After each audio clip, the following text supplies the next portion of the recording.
the Lord got recruiters tricking your kids, man, into going to the military. You know, Esau started that. He started that about fucking maybe in the late 90s, early going in 2000, with those what you call them war games where they shooting rifles and Call of Duty games and all those. Preparing your mind, getting used to shooting weapons. I got a brother been playing them games 20 years, the same shooting game, seemed like. First thing he did when he was able, he went and got him a gun. He want to rest, he want to be a carrier of a pistol. So that's what he used to. You know? He used to that shit, man. So he feel like he got to have a weapon on him, man. You don't understand, all you need is the scriptures. This is your guide, man. This is your protection. You know? It says, when I saw this, I was afraid. So when Ezra seen it, he was afraid, man. And that's gonna be a fearful sight, you know? Let's go back to, it says, Daniel 12:1. In that time shall Michael stand up, the great prince, which standeth for the children of thy people. And there shall be a time of trouble, never as was since there was a nation, even the same time. And at the same time thy people shall be delivered, meaning the elect. Everyone that should be found in the book. Like I said, that time of trouble, that time of martial law, the thermonuclear destruction, the sedition among men. They say a time of trouble that never was since never was, man. Man, I'm gonna tell you, when you go back into the old medieval days and even back further, man, those are some hard battles that men went through. Rough times, man. But the scriptures say ain't no time gonna be worse than what's coming. So you better have something to protect you in that day. We put all our trust in the Lord, man. Yahweh Shem Yahushai, man. We gonna put it all on him, man, to protect us. We're gonna do what we've been commanded to do, and pray and hope that we've done enough, man. You know, in that day. Let's see here.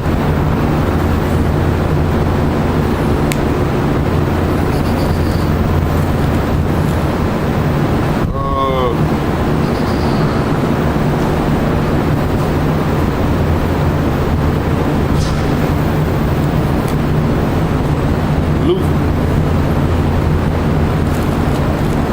21.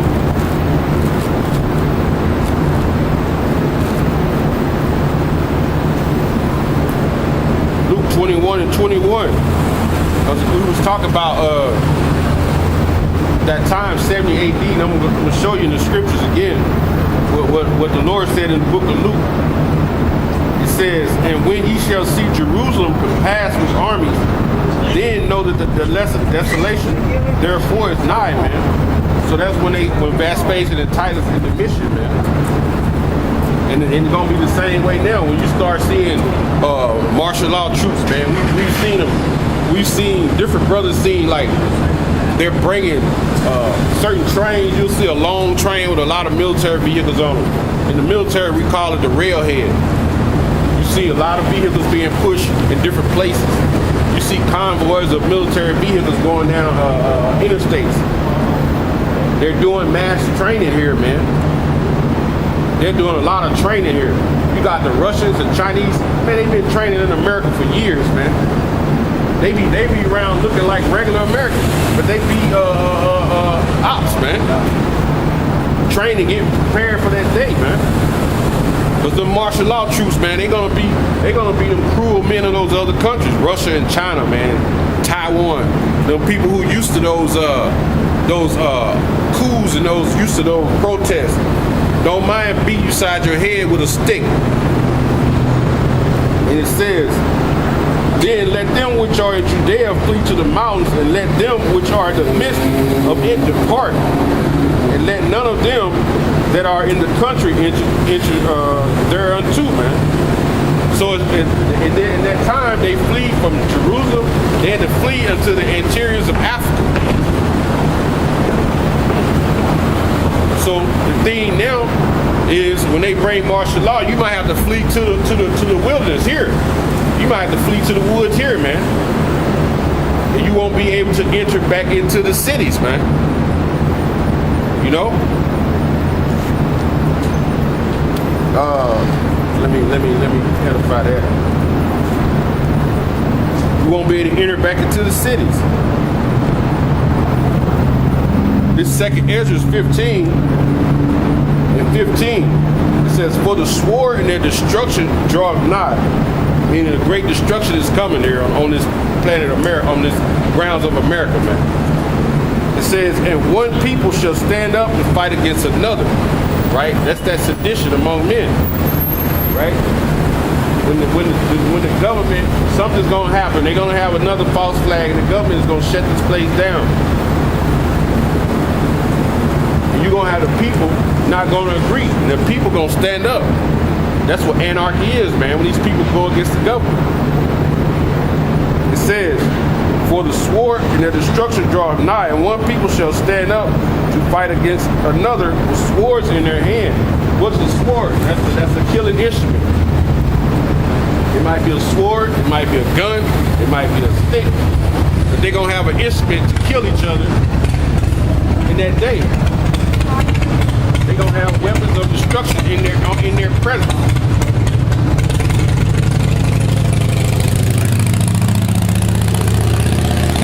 It says, for there shall be sedition among men and invading one another. They shall not regard the kings nor princes, and the course of their actions shall stand in their power. This anarchy. You know? It's when the people gonna go against the government. And I read the definition of martial law, man. When the government basically takes control of the public. The military. A lot of people ain't gonna go for it. But a lot of people gonna go for it because the Lord gonna put the spirit on them. They gonna be hungry. Right? And they gonna go to the camps to take them chips, man. You know? They gonna go straight to the concentration camp and take the chip. And it says, a man shall desire to go into the city and shall not be able. It says a man gonna desire to come into the city, but he's not gonna be able. Meaning what? You're gonna be on the outside of this place, right? And you have what's called the Army Corps of Engineers. They could drop those concrete barriers on the interstate on all parts of Little Rock and close this place in. But nobody be able to leave and nobody be able to come in. So if you hungry and you ain't got your own source of food on your own land, which Esau them have a law against people putting up, having their own gardens, man. It's like against the law now. You know? And you get hungry, guess what? You're gonna want to go into the city. But it say you're not gonna be able, man. Because they're gonna have it blocked off. And all the little secondary roads coming in and out, they'll have a military presence there. You know what I mean? They'll shut this city off, man. And it says, for because of their pride, the cities shall be troubled, and their houses shall be destroyed, and men shall be afraid, man. You know? We ain't gonna be afraid, man, because they ain't gonna have no food, and you're gonna have people trying to basically come into your spot. If you somebody with a little bit of FRN, and the poor man know it, he gonna come to your spot, man. And that's gonna be a rough time, man. Let's get Luke 21, I believe. 21.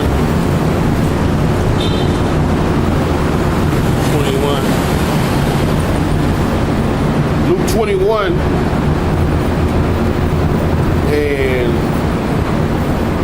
25, right? And when you see them signs, when you see that martial law, know that the Lord is coming, man. That's one of the signs of his coming. It says, and there shall be signs in the sun and in the moon and in the stars and upon the earth, distress of nations, and with perplexity, meaning anguish and straits, man. Gonna be a lot of confusion and chaos, man, when that martial law comes. It says, men's heart failing them for fear and looking for after those things which are coming on the earth, for the powers of heaven shall be shaken. And then shall they see the Son of Man coming in a cloud with power and glory. He's going to be coming with the chariots, man. That's how he's going to be coming, with that power and that glory, with them chariots, man. Those are when you see martial law, hey, that's part of the signs of his coming. You know? This is 2nd Ezra 15 and 19. It says, a man shall have no pity on his neighbor. So ain't gonna be no pity. You might think you have a cool ass neighbor, but in that day, when them plagues hit his ass, man, he gonna be trying to take you out, man. For a bite of food, man. It's gonna be all out, like I said, all out chaos, man, going on in America. And it says, a man shall have no pity upon his neighbor, but shall destroy their houses with the sword and their goods because of their lack of bread and great tribulation.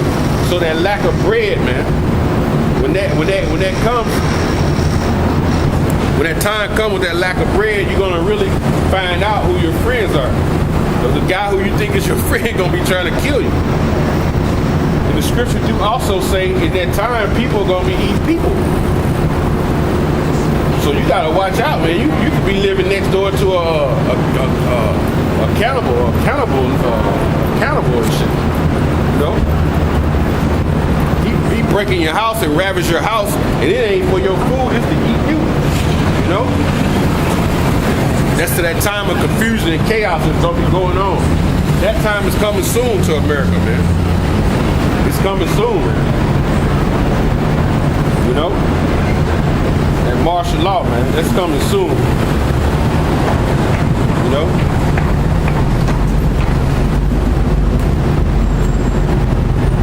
Let me pull up an article. See if I can pull up another article.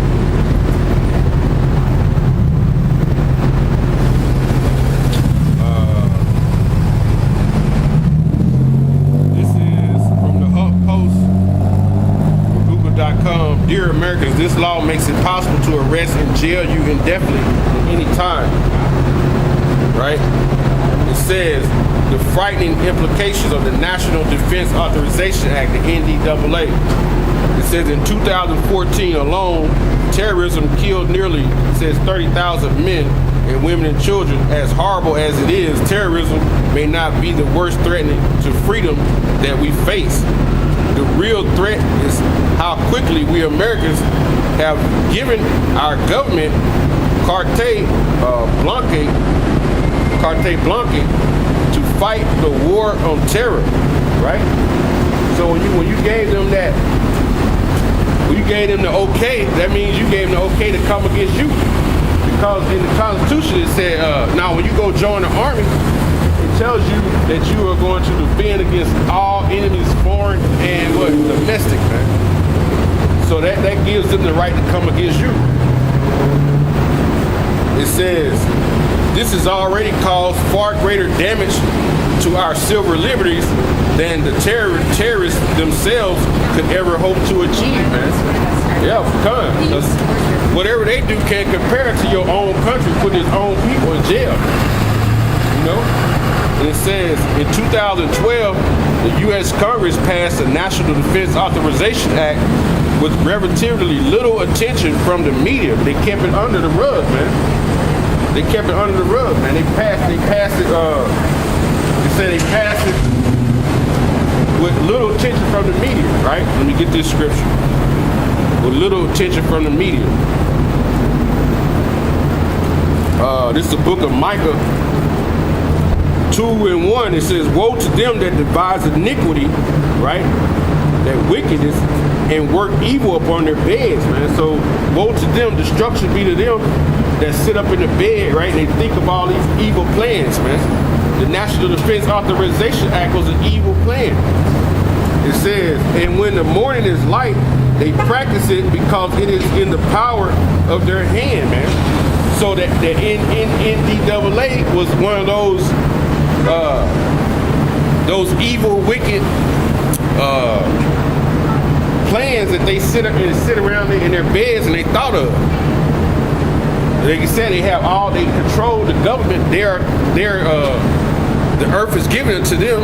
So when that light has come, when they go back to their political desk, they put it in the law, man. They write it up and they make it a law. And that law is in effect right now. You know, it says the NDAA was enacted to empower the U.S. military to fight the war on terror. Right? So now you have to see what is a terrorist. What is a terrorist? You look at the definition of a terrorist, shit, we all terrorists. They can deem you a terrorist, you know. You got a lot of cats. They like the cops come, if they resist a little bit, and they curse too loud, guess what? One of them charges when they get down to the station is terroristic threat. Also, somebody got to say, hey, he said he's gonna kill me. So that's like a terroristic threat, right? You'll get that charge. So you'll be deemed as a terrorist, man. You know? It says, but let me see, I'll read that. The NDAA was enacted to empower the U.S. military to fight the war on terror. But buried in this law are two provisions, sections 1021 and 22, that authorize indefinite military detention without trial or without charge or trial or any person labeled as belligerent, including American citizens. So you can just be on the street having an argument with somebody. It could be your brother, man. Just having an argument about something that just happened. And the police could see you and take you, according to this provision.